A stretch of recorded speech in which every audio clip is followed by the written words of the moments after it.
Hi guys, this is Avinash Sharma. कैसे हैं आप लोग? दोस्तों, आज का सेशन है डीएमएल ट्रिगर्स। डीएमएल ट्रिगर्स को हम डिटेल में डिस्कस करने से पहले कुछ पॉइंट्स देख लेते हैं। DML trigger is a special kind of store procedure, क्योंकि कोई भी ट्रिगर हो, चाहे वो डीएमएल का हो या आपका डीडीएल का हो, ये आपका डिपेंडेंट होता है किसी न किसी इवेंट के ऊपर।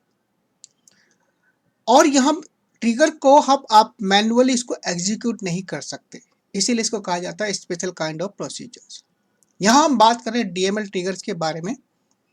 तो इसके जो इवेंट्स होते हैं आपके इंसर्ट, अपडेट और डिलीट, यानी कि जब आप डेटा को मैनिपुलेट करते हैं तो आप ट्रिगर क्रिएट कर सकते हैं, और वो ट्रिगर आपका फायर होगा जब आप डेटा को डिलीट करें, अपडेट करें या इंसर्ट करें। जनरली जो डीएमएल ट्रिगर्स होते हैं, हमारे कुछ डेटा को वैलिडेट करने के लिए हम कुछ अपने रूल बना सकते हैं। उन रूल को एनफोर्स करने के लिए हम डीएमएल ट्रिगर्स का यूज करते हैं, और डीएमएल ट्रिगर्स के अंदर हम रोल बैक भी कर सकते हैं डेटा को। सपोज आपको डेटा इंसर्ट करना चाहते हैं और आपने कोई रूल बनाया है, लेकिन वो डेटा आपके रूल के हिसाब से वैलिडेट नहीं होता है, तो आप उसको रोल बैक कर सकते हैं। और अब बात करते हैं टाइप्स ऑफ डीएमएल ट्रिगर्स। ये दो तरह के होते हैं, आफ्टर फॉर ट्रिगर और दूसरा होता है instead of trigger. After for trigger ये आपका जो सिंटेक्स का पार्ट होता है, लेकिन आप इसमें से आफ्टर या फॉर दोनों में से कोई एक लिख सकते हैं, दोनों आपके सेम होते हैं। आफ्टर का मतलब ये होता है कि जो आपने कमांड लिखी है डेटा को मैनिपुलेट करने के लिए, अपडेट किया है, डिलीट किया, इंसर्ट किया, तो पहले वो आपका एग्जीक्यूट होगा, उसके बाद आपका ट्रिगर फायर होगा। और दूसरा होता है इंस्टेड ऑफ ट्रिगर। इसके बारे में हमारा डीएमएल ट्रिगर पार्ट 2 के बारे वीडियो में इसके बारे में मैंने डिटेल्स में डिस्कस किया है, तो आप उसको देख सकते हैं। और अब बात करते हैं ट्रिगर के सिंटेक्स के बारे में, ट्रिगर को कैसे क्रिएट करना है। जैसे कि आप पहली लाइन में देख सकते हैं कि आपका क्रिएट और ऑल्टर।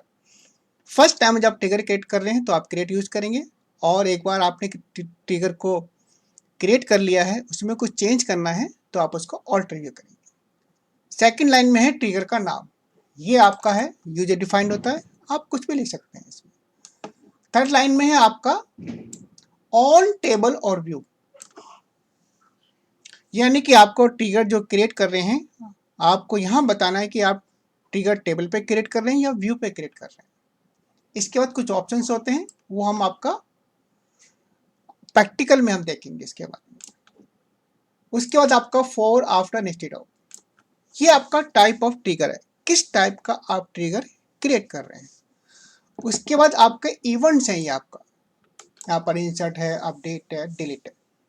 यहाँ पर एक बात बड़ी इंपॉर्टेंट है, इसमें आप इवेंट्स का एक पूरी लिस्ट दे सकते हैं, या आप सिंगल भी दे सकते हैं। जितने भी आप इवेंट देंगे उन सभी इवेंट के लिए वो ट्रिगर फायर होगा। सपोज आपने तीनों ही इवेंट दे दिए हैं, तो जब भी कोई इवेंट आपका चलेगा, इंसर्ट का, अपडेट का और डेट का, तो ये ट्रिगर फायर होगा। फिर आपका है नेक्स्ट लाइन में for, not for replication. Replication का मतलब होता है कि जब हमारा रात को डेटा का बैकअप चलता है, जनरली कंपनियों में ऐसा होता है कि रात को बैकअप लेते हैं तो डेटा रेप्लिकेट होता है, तो इसमें आपका होता है कि आपका जो उस टाइम पे आपका ये ट्रिगर फायर नहीं होगा। उसके बाद यहाँ पर आपका एसक्यूएल स्टेटमेंट्स है, ये आप जो भी आप यहाँ पर लॉजिक लिखेंगे वो आपका एसक्यूएल स्टेटमेंट यहाँ पर आप लिख सकते हैं। और फाइनली होता है विद एनक्रिप्शन, अपने ट्रिगर को आप एनक्रिप्ट कर सकते हैं फॉर सिक्योरिटी रीजन। ट्रिगर के एग्जीक्यूशन को हम इस डायग्राम से समझ सकते हैं। जैसे कि आप देख सकते हैं आपका टेबल है, और टेबल में जब भी आपको डेटा मैनिपुलेट होता है, इंसर्ट होता है, अपडेट, डिलीट होता है, तो उस केस में क्या होगा, आपका सर्वर हमारा चेक करता है क्या कोई ट्रिगर इस इवेंट के ऊपर और इस टेबल से में अटैच है। अगर नहीं है तो आपका सीधा डेटा को आपका एग्जीक्यूट करेगा और आपका खत्म हो जाएगा।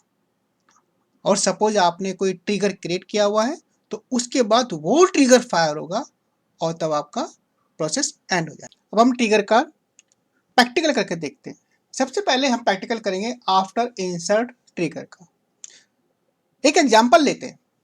एक कंपनी है जो कि एम्प्लॉय को रिक्रूट करती है, लेकिन उसकी कुछ कंडीशन है कि एम्प्लॉय की एज आपकी 25 से ज़्यादा नहीं होना चाहिए और उसका एक्सपीरियंस 5 ईयर से कम नहीं होना चाहिए। तो इसके लिए हम क्या करेंगे, हम एक ट्रिगर बनाएंगे और ट्रिगर में हम ये सारी चीज़ रूल को अप्लाई करें। अब सबसे पहले हम एक टेबल क्रिएट कर लेते हैं जिसका नाम है एम्प्लॉय। जैसे कि आप देख सकते हैं, इसके अंदर है आपका एम्प्लॉय का ID, name, salary, date of birth और उसका एक्सपीरियंस। और हमारे पास एक फील्ड है आपका रिकॉर्ड डेट टाइम, यानी कि जिस डेट को ये हम एंट्री करेंगे उसका हम करंट डेट टाइम यहाँ पर रिकॉर्ड कर लेंगे। तो मैं इस टेबल को क्रिएट करता हूँ। जैसे कि आपने देखा कि टेबल आपकी क्रिएट हो चुकी है। और अब हम एक ट्रिगर क्रिएट करेंगे जिसका नाम है TRG आफ्टर इंसर्ट।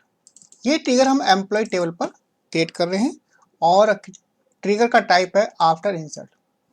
इसका मतलब ये है कि आपका पहले डेटा इंसर्ट होगा, इसके बाद ये ट्रिगर फायर होगा।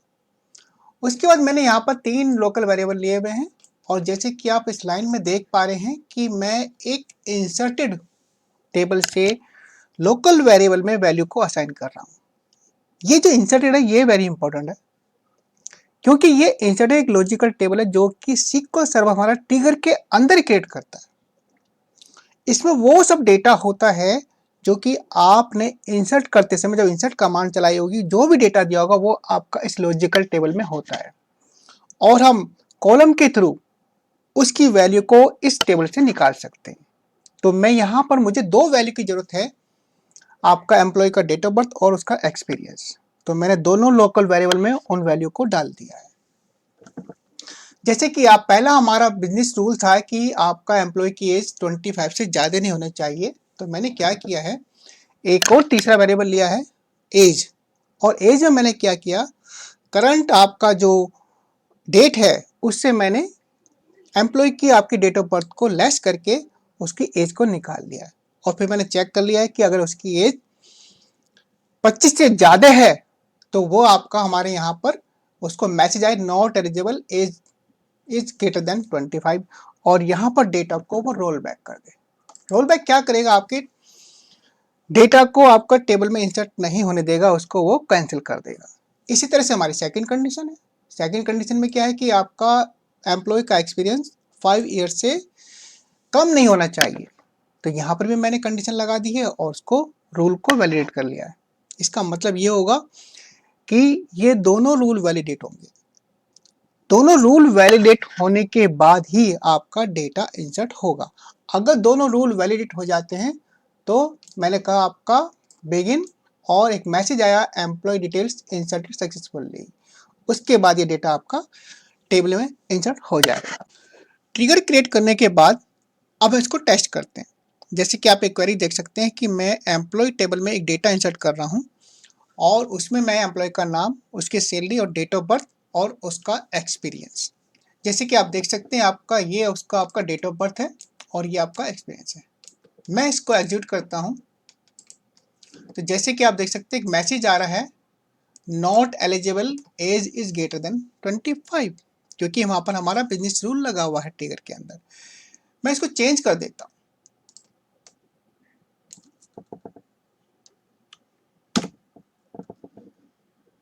मैंने कहा एग्जीक्यूट। देखिए अब मैसेज चेंज हो गया है क्योंकि एज वाला रूल हमारा वैलिडेट हो गया है, लेकिन एक्सपीरियंस वाला अभी भी आपका वैलिडेट नहीं हो पा रहा है क्योंकि एक्सपीरियंस इज लेस देन 5। मैं अब एम्प्लॉय टेबल में डेटा चेक करता हूँ, क्या एम्प्लॉय टेबल में कोई एंट्री है। जैसे कि आप देख पा रहे हैं कोई एंट्री नहीं है। ठीक, अब मैं इसको एक्सपीरियंस भी चेंज कर देता हूँ, मैं इसको 6 कर देता हूँ और फिर से मैं इस क्वेरी को एग्जीक्यूट करता हूँ। अब देखिए एम्प्लॉय डिटेल्स इंसर्टेड सक्सेसफुली, क्योंकि दोनों रूल हमारे वैलिडेट हो चुके हैं। मैं एम्प्लॉय टेबल में डेटा चेक करता हूं तो आप देख सकते हैं कि यहां पर एंट्री हो चुकी है। तो इस तरह से हम आफ्टर इंसर्ट ट्रिगर को आप किसी भी बिजनेस रूल के लिए यूज कर सकते हैं। अब हम आफ्टर अपडेट ट्रिगर को क्रिएट करेंगे और उसके लिए एक हमारा रूल है कि कंपनी जब भी किसी डेटा में चेंज करती है तो कंपनी को आपका किसी दूसरी टेबल में आपको रिकॉर्ड रखना होगा कि आपका पुराना डेटा क्या था और नया डेटा क्या है। तो इसी को हम एग्जाम्पल को ध्यान में रखते हुए इसका एक प्रैक्टिकल करेंगे। इस रूल को वैलिडेट करने के लिए हम एक टेबल क्रिएट करते हैं जिसका नाम है एम्प्लॉय हिस्ट्री। इस टेबल में हम वो सारी हिस्ट्री रखेंगे आपका जो डेटा चेंज हुआ है। जैसे कि आप देख पा रहे हैं यहाँ पर एम्प्लॉय आईडी, किस एम्प्लॉय का डेटा चेंज हुआ है, फील्ड नेम यानी किस फील्ड में चेंज हुआ है, उसका नाम चेंज हुआ है, उसकी सैलरी चेंज हुई है या उसका डेट ऑफ बर्थ चेंज हुआ, वो यहाँ पर रिकॉर्ड करेंगे। और फिर आपका ओल्ड वैल्यू और न्यू वैल्यू, यानी कि डेटा चेंज होने से पहले से क्या वैल्यू थी और डेटा चेंज होने के बाद क्या वैल्यू है, तो इस टेबल में हम वो सब रिकॉर्ड करेंगे। और अब हम आफ्टर ट्रिगर को क्रिएट कर सकते हैं। जैसे कि देख सकते हैं यहाँ पर मैंने इसका नाम दिया है TRG आफ्टर अपडेट। टेबल हमारी सेम है एम्प्लॉय। उसके बाद मैंने यहाँ पर 5 वेरिएबल को डिक्लेयर किया हुआ है। इसमें से देखिएगा कि एम्प्लॉय नेम और उसके बाद old employee name, employee salary, then old employee salary. ऐसा क्यों है? क्योंकि मुझे क्या करना है, मुझे दोनों वैल्यू को वेरिएबल में मेंटेन करना है, डेटा चेंज होने से पहले और डेटा चेंज होने के बाद, इसलिए मैंने इस तरह के वेरिएबल को लिया हुआ है। फिर आप देख सकते हैं कि मैंने यहाँ पर एम्प्लॉय नेम इंसर्टेड टेबल से लिया हुआ है, क्योंकि जो डेटा आपका चेंज होके आ रहा है वो आपका इस लॉजिकल टेबल में आएगा इंसर्टेड। ये एक लॉजिकल टेबल होती है जो ट्रिगर आपका क्रिएट करता है। फिर मैंने यहाँ पर यूज किया है डिलीटेड। ये इंपॉर्टेंट है। ट्रिगर क्या करता है, जब भी डेटा डिलीट होता है या आपका इंसर्ट होता है, अपडेट होता है, तो वो लॉजिकल टेबल क्रिएट करता है, या तो डिलीटेड क्रिएट करेगा या इंसर्टेड यूज करेगा। लेकिन अपडेट के केस में दोनों टेबल वो क्रिएट करता है। क्यों? क्योंकि अपडेट में पहले डेटा डिलीट होता है, उसके बाद चेंज होता है। तो मैं डिलीटेड टेबल से वो डेटा निकाल रहा हूं जो चेंज होने से पहले था, यानी कि ओल्ड वैल्यू। उसके बाद मैंने क्या किया, यहाँ पर एक कंडीशन लगा रखी है अपडेट। अपडेट में क्या है, ये एक इनबिल्ट फंक्शन है जो ये चेक करता है कि क्या कौन सा आपका फील्ड चेंज हुआ है। मैं यहाँ पर चेक कर रहा हूँ क्या यहाँ पर एम्प्लॉय नेम चेंज हुआ है। अगर हुआ है तो उसके लिए मैंने कंडीशन में यहाँ पर एम्प्लॉय हिस्ट्री टेबल में उसको मेंटेन कर लिया है, और मैंने यहाँ पर एम्प्लॉय नेम एक हार्ड कोड फील्ड नेम दे दिया है। और जो वैल्यू मेरी आपकी ओल्ड वैल्यू और न्यू वैल्यू दोनों वेरिएबल को मैंने इसमें इंसर्ट कर दिया। इसी तरह से दूसरी कंडीशन है, अगर सैलरी में कोई चेंज होता है तो यहां पर भी आपका सेम प्रोसेस है। हार्ड कोड मैंने फील्ड का नाम दिया हुआ है एम्प्लॉय सैलरी, और ओल्ड एमपी सैलरी और आपका न्यू एम्प्लॉय सैलरी, इनको हम एम्प्लॉय हिस्ट्री टेबल में मेंटेन कर रहे हैं। चलिए अब इस ट्रिगर को हम क्रिएट करते हैं। जैसे कि आप देख सकते हैं ये ट्रिगर क्रिएट हो चुका है। अब हम इस अपडेट ट्रिगर को टेस्ट करते हैं। जैसे कि आप देख सकते हैं मैंने लिखा हुआ है बिफोर अपडेट। मैं इस क्वेरी को फायर करता हूं एम्प्लॉय टेबल से डेटा चेक करने के लिए। मैंने देखा आपका डेटा, इसके अंदर आपका एक ही डेटा पड़ा हुआ है जिसमें एम्प्लॉय नेम है स्मिथ। मैं अब इसके आपको चेंज कर देता हूं, update employee set EMP name equal to king where EMP ID equal to 9। मैंने इसको चेंज कर दिया। चलिए अब मैं आफ्टर अपडेट ये दो क्वेरी को चलाता हूं। एम्प्लॉय में देखिए आपका ये आपका नाम चेंज हो चुका है, किंग पहले स्मिथ था। और दूसरी जो टेबल हमारे एम्प्लॉय हिस्ट्री, यहाँ पर दिखा रहा है आपका एम्प्लॉय ID 9 है और फील्ड नेम क्या है हमारा एम्प्लॉय नेम। आपका ओल्ड वैल्यू क्या थी स्मिथ, और अब न्यू वैल्यू क्या है किंग। तो इस तरह से आप आफ्टर अपडेट ट्रिगर को यूज कर सकते हैं। और अब बात करते हैं आफ्टर डिलीट। डिलीट के लिए हमारे पास एक ही कंडीशन है कि कंपनी का एक रूल है, जो रिकॉर्ड डिलीट हुआ है उसका एक बैकअप हमारा बैकअप टेबल में होना चाहिए आपका फ्यूचर के रेफरेंस के लिए। आफ्टर डिलीट ट्रिगर के लिए सबसे पहले हम एक टेबल क्रिएट कर लेते हैं जिसका नाम रखा मैंने एम्प्लॉय बैकअप। कि जो भी आपका एम्प्लॉय का रिकॉर्ड डिलीट होगा हम इसके अंदर मेंटेन कर लेंगे। स्ट्रक्चर बिल्कुल सेम है जो एम्प्लॉय टेबल का है।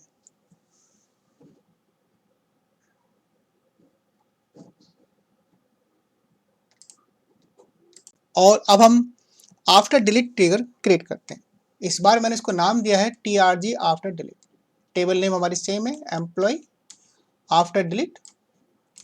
और उसके बाद मैंने यहाँ पर वो सभी वेरिएबल लिए हुए हैं, लोकल वेरिएबल, जिसमें मैं एम्प्लॉय से सारी इंफॉर्मेशन निकाल करके इन लोकल वेरिएबल में असाइन कर दूंगा और इन लोकल वेरिएबल को मैं बैकअप टेबल में वैल्यू डाल दूंगा। तो जैसे कि आप देख सकते हैं प्रोसेस सेम है। डिलीटेड, यहाँ पर मैं क्या कर रहा हूँ, डिलीटेड लॉजिकल टेबल। जैसे कि मैंने क्या बताया कि ट्रिगर के अंदर आप जब भी deleted after update, after delete, after insert चलाते हैं तो वो एक लॉजिकल टेबल क्रिएट करता है। डिलीटेड के केस में वो डिलीटेड टेबल क्रिएट कर रहा है। वो डिलीटेड के अंदर वो सभी डेटा होगा जो आपने डिलीट किया हुआ। इसीलिए मैंने क्या किया, इस लॉजिकल डिलीटेड टेबल से डेटा लेकर के लोकल वेरिएबल में असाइन कर दिया और उन लोकल वेरिएबल से मैंने क्या किया, एम्प्लॉय बैकअप टेबल के अंदर उसमें डेटा को इंसर्ट कर दिया। चलिए अब इस ट्रिगर को हम क्रिएट करते हैं। जैसे कि आपने देखा कि ये ट्रिगर क्रिएट हो चुका है और अब हम डिलीट ट्रिगर को टेस्ट करते हैं।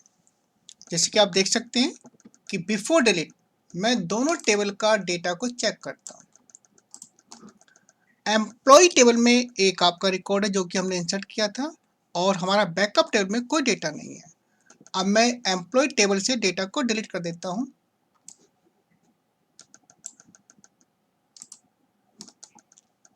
अब डिलीट होने के बाद में मैं दोनों टेबल को फिर से चेक करता हूँ।